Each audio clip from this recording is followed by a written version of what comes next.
2026 मसीह हवा उचित युक्त 2 परीक्षा को नहीं बड़ अपडेट आज उच्च माध्यमिक गणशिक्षा परिषद पक्षर। तो चलित वर्ष फेब्रुआरी 18 मार्च 28 मध्य 23 सिटिंग युक्त 2 परीक्षा अनुष्ठित हम। हाथ कम दिन बाकी थोड़ा उच्च माध्यमिक शिक्षा परिषद पक्ष युक्त 2 परीक्षा परिचालन पर बेस गुरुत्व दिया। परीक्षा कौन असुविधा व त्रुटि न होगा केन्द्र स्क्वाड ड्यूटी नियोजित व्यक्ति कार्य अब्याहत देवाक समस्त उच्च माध्यमिक विद्यालय कमोजिट कॉलेज डिग्री कॉलेज विश्वविद्यालय अध्यक्ष सुपरिटेडेंट परिषद पक्ष निर्देश दिया।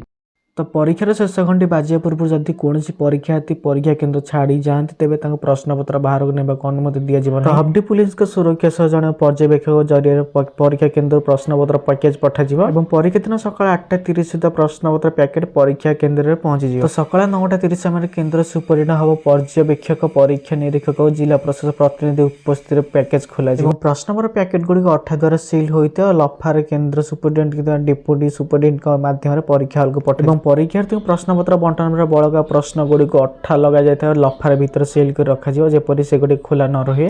बड़का प्रश्न गुड़िक सकाल 10:30 समय केन्द्र सुपरिटेडेंट डिप्यूटी सुपरिटेडेंट द्वारा संग्रह कर परीक्षा आरंभ पूर्व परीक्षार्थी मैंने एकाठी आसते तेज कौन कोहल मनोभाव देखा ना कड़ाकड़ी भाव चेकिंग कर अनुमति दि जाए। तो परीक्षा आरंभ अधघंटा पूर्व परीक्षार्थी मान हल भर प्रवेश अनुमति से अति कम 15 मिनिट पूर्व निर्धारित सीट्रे बसपा रोल नंबर अनुसार बसपारे। परीक्षा सहित जड़ित नथिया व्यक्ति को केन्द्र भीतर प्रवेश अनुमति दि जाए प्रवेश निर्देश कहुई। परीक्षा परिचालन आईन 1988 अनुसार परीक्षा कार्य नियोजित नथिया कौन व्यक्ति को परीक्षा हल कि आखपाख अंचल प्रवेश तो जदि कई नियम उल्लंघन करती तेज आईन अनुसार कार्यानुष्ठान ग्रहण करे। वर्ष 211 परीक्षा परिचालन हब अधीन 1909 उच्च माध्यमिक विद्यालय 1357 परीक्षा केन्द्र में 4,01,632 छात्र छात्री युक्त 2 परीक्षा देवे चलित वर्ष। तो यही सब तथ्य अनुसार उच्च माध्यमिक शिक्षा परिषद सूचना दी। तो ये एजुकेशनल वीडियो देखिए चैनल को सब्सक्राइब तो वीडियो को लाइक और शेयर करें और नोटिफिकेशन को ऑल पे सेट कर रखुन जहाँफल जेकोसी अपडेट आसे आप सर्वप्रथम पाइपर।